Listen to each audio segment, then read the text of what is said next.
Welcome to the ADF Insider Essential series, which demonstrates the essential skills, tips, tricks and techniques that you will require for building ADF applications.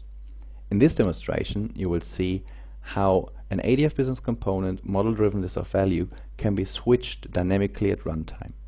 My name is Frank Nymphius and I'm from the Oracle JDeveloper Product Management team. The use case we are implementing in this little session is where we have an order form, and this order form has two different values for the payment type. One is cash, the other is credit. If a user decides to pay cash, then the list of value that populates a payment detail field will list all the currencies that we're supporting. If the payment type is selected to be credit, then the same list of value would list all the credit card companies that we're working with. The Runtime UI is a list of value that you launch from the list of value icon next to the payment detail field in this order form. The payment type ID, if it's set to 2 for the ADF Summit application, internally means this is a credit card payment, and for that reason, when the list of value comes up, it should list all the credit card companies in there. If the user sets the payment type ID to 1, which means paying by cash, then the same list of value should show a number of currencies that we are dealing with, that we are accepting as valid payment within our application. So let's have a look how this gets implemented in Oracle ADF. So this actually is the screen that you have seen on the PowerPoint before, and the payment type ID is set to 2, which in the ADF schema means this is a credit card payment. So when we launch the list of value next to the payment detail field, we would expect it to show a list of credit card companies.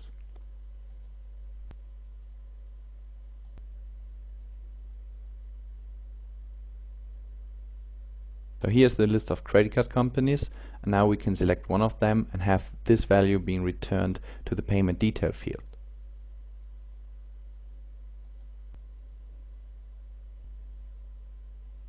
So what if the user decided to pay cash? So let's clean the Visa string out here and change the payment type ID from 2 to 1. And you see I do this without refreshing the form. So there's an auto submit sending this new value to the model, and the model will then dynamically change the list of value, because my expectation now is that when I hit the list of value button, instead of seeing a list of credit cards, I now want to see a list of currencies. And here you see the list of currencies. So let's pretend that we're paying in euro.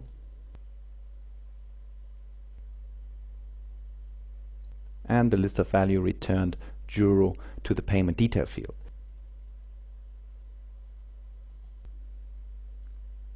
So let's do the same for a table. Here we do have value set to 1, which we know is cash. Here's the value set to 2, which we know is credit card. So let's click this list of value icon here.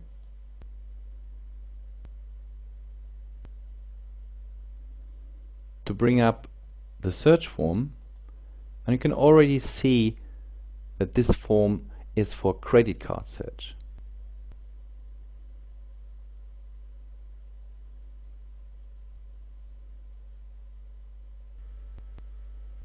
And you see the field is updated with the Amex string. So let's pick a cash field.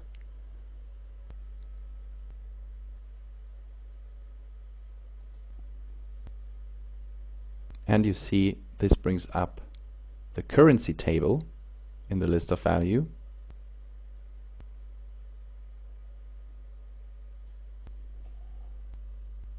And this updates the payment detail field now with the Russian ruble. So let's have a look at how you build this sample. First of all, as you see, we use ADF Business Components as a business service in our model project. In here we have 4 view objects defined. One for credit card, one for the currency, one for orders, and one for the payment type. The list of value is defined in the order view, So let's open the order view by a double click on the view object. And here we see that we have a payment type ID defined and a payment detail attribute defined. And this is all read from the database table that we have defined in the ADF Summit schema. There's one transient attribute I defined, which is called the payment type ID translated, and I will show you in a minute what that is for. So let's click on the payment detail attribute, and for this payment detail attribute we defined two list of values. You create a list of value by pressing the plus sign next to the list of value header. So if I click on this plus sign, then a dialog comes up, and this allows me to create model-driven list of values in ADF Business Components. I need to select from a list data source or just click another green plus sign to select a view object that produces the list of data for the list of value from the available view objects list. Once I did that, I can then go and specify which of the columns or attributes of that view object contain actually the value that I want to copy into the attribute. So in this case, the payment detail attribute. So I would select ISO, which is just giving me the ISO value of the currency, and then I map the payment detail attribute to the ISO. Then I go to UI hints, and in the UI hints I can specify what information do I want to display in the list of value and which information I want to make available to the user when the user search within the list of value screen. Most important is that you select a default list type which you put to input text with list of values. In our case we did this already when we created the two list of values. If this is the first list of value you created, then this is a drop-down list that allows you to choose between a choice list, a combo box list, or an input text with list of values. Once you've chosen a component for one of the list of values, all additional list of values you create will have to take the same type, and for that reason this information is grayed out. So let's have a look how the cache list of value is defined. So for this I select cache, and then I click on this pencil icon next to the list of values page, and this brings up exactly the same dialog with the same settings as before. You see I selected ISO, territory and currency to be displayed within the list of value. One thing I want to point out is that I named the list of value cache.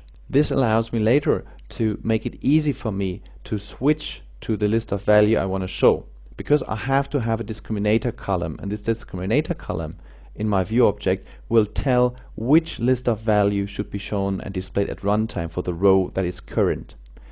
Now if I would have chosen a different string than cache, like cache LOV or cache option or choice, then I would have to have an additional mapping within my code which would map between the value that I can get from the dependent attribute, so that it exactly would know which list of value would be associated to that. So I just used the actual value that comes from the database, which is cache in this case, and credit for the other list of value, which basically just looks up the credit card view, and then on the view UI hints has exactly the same setting. Beside of that, it has different sets of attributes to display ID and card name in this case. So these are my two list of values that I'm switching back and forth between. Now I mentioned that I needed to have a list of values switcher, or what I would refer to as a discriminator column. Now this is my payment type ID translated transient field. Because my payment type ID just returns 1 or 2, which are the values kept in the database, I needed to find a way to translate these values to the representative cache or credit value, which then actually is used here within my list of values switcher to switch between the two list of values. One is named cache, the other one is named credit. So let's have a look at the payment type ID translated. So this, as I mentioned, is a transient attribute, which means it doesn't have any representation in the entity or the database. And because I just needed it as a kind of a temporary persistent store, I set its definition to be an expression, and here I used a groovy expression. And this groovy expression queries the application module, tries to find the all payment types view object, and then calls a method on that view object passing the current value of the payment type ID. Now the payment type ID is one of the attributes we have in the order view. Yeah, so I read this directly from the current row of that view object. I could of course have a simplified groovy string. I could just look at payment type, payment type ID. If I look at this, if that is 1, I could say, well, this is cash, and if not, it's credit. Now this would work the same. The problem with that is that this is very static, because if you add different payment methods to your database infrastructure, then you will always have to remember to change that groovy expression here. So better is to have this very dynamic, reading it from a table, and then have some sort of method exposed on a view object to provide the translated string for you. So if I go to the payment type view, which is here, and I double click on that,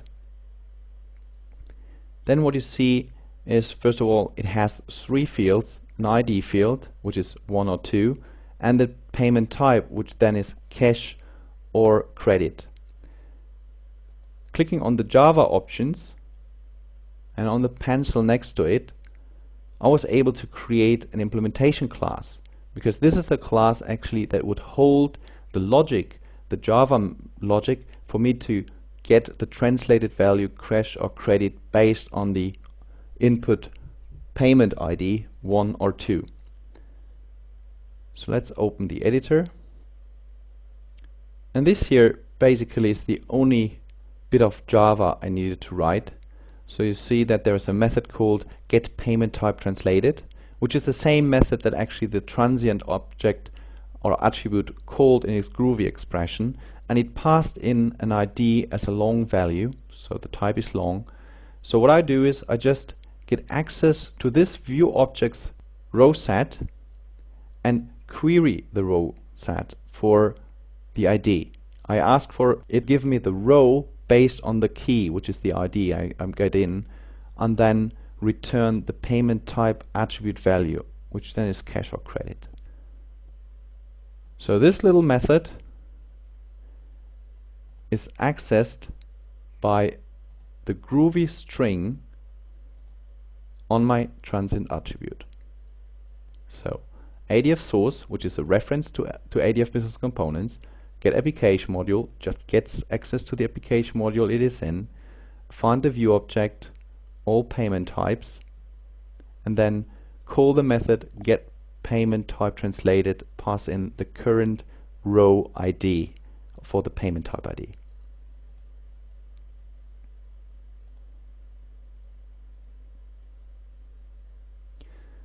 So and then for the payment details, the payment type ID translated is selected as the attribute switcher component. If I wanted to change the list of value type being used, so currently we used input text with list of value, I could do this here. This would then change the type of the list of value component being used at runtime for all of the list of values I've defined. So I'm happy with the input text list of values, so I keep on going with that. And now next is to look how we can verify that what we have actually is working. And for this we do have the integrated tester in ADF Business Components. So even without writing an ADF Faces application to that, we can test if our logic works. So with the Business Components tester coming up, I double click on the all submit orders, and this shows the form I'm actually working with in the web UI as well. And as you can see here, the payment ID type is set to 2, which means credit card, and the payment type translated, which is the Groovy string reaching out to the public method in the view object definition, actually shows that it's credit now. So this is referenced internally by the list of values switcher in ADF Business Components. So that means when I hit this button here, it should show the credit card list of value. And in fact, it does. So when I navigate within this list of records I have, then you see the next one has a value setting of cash.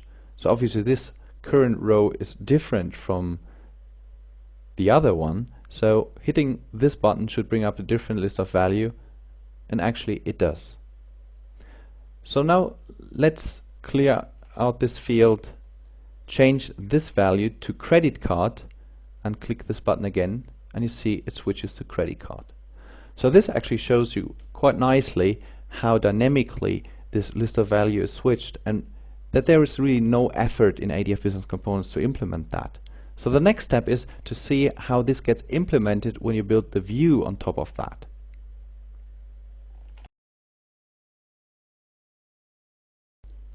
So I switched to the view controller view. Here I have a JSPX document which contains a panel tab component with a form and a table representation of the submit order views. I showed you that at runtime, so we can go straight into what's required on the view layer side to get the use case working based on the model that we already created. So if you wanted to create the form, what you would do is you would actually grab that collection here, move it over, release the mouse button, and choose ADF form. In the ADF form, you see that the types are already set and the payment detail field is pre-configured as a list of value. Now that's the whole reason why we have model-driven list of value, to make sure that the application developer doesn't need to set up the list of value and doesn't need to think about it. They would just use that.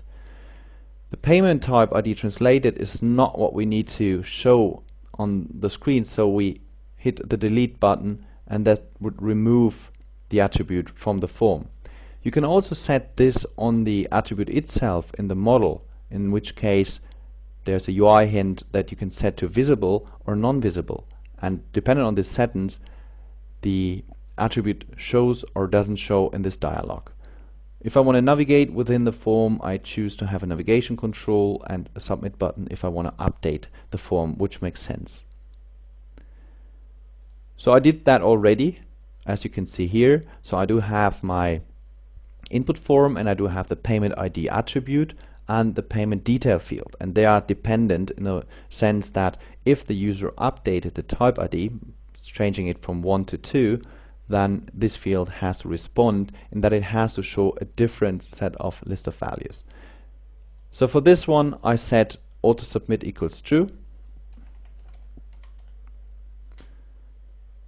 which means that whenever the user changes the value of that field, as soon as I step out of that, it will send a partial submit to the server to tell the model about the change of that value, so that in the next step, the list of value, when you click on this list of value launch button, shows the correct list.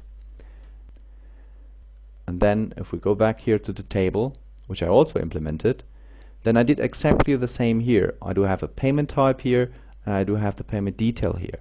I set the payment type input text field to auto submit true. But that was all that I needed to do. So you remember when I run this, I could first of all see different list of values behavior based on the current row that was selected. Plus I could select a value from the list of value, and it was updating the current row in the table.